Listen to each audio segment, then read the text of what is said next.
新学期特别开学啊，为着要帮助弱势偏乡的学生囡仔，这财团法人悠悠福路教育基金会专工来到嘉义县沿海偏乡的学校跟学生的厝内做访视，希望透过长期培育的计划，替一寡家庭提供教育方面的协助。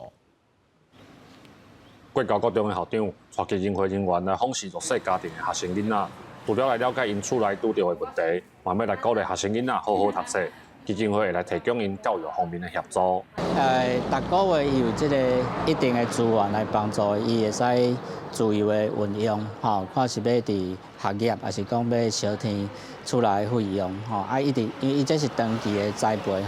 敢若一直咱拢会有人甲咱支持，支持甲大汉安尼吼。因为我即马去开导我身体，已经无法度像较早安尼做遐济代志，所以。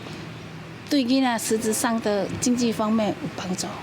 悠悠金乐教育基金会为2007年就开始，伫嘉义县沿海偏乡的学校进行为国中到大学的培育计划。那逐个月提供奖学金来鼓励学生，佮针对偏乡的学校办理暗时自修的课程。伊无好苦追哦，伊讲我认为种心理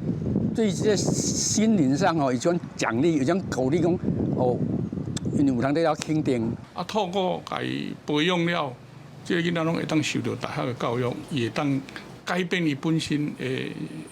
生活，改变伊家庭的生活，改变伊本身的想法。这个长期培育的计划，为原本只有国高国中到今已经增加到8间学校，嘛替20个家庭栽培囡仔到大学毕业。悠悠金乐教育基金会投入教育资源，来协助在地囡仔透过教育改变未来，嘛要来感谢当初是故乡对伊的照顾。记者林慧婷，嘉义报道。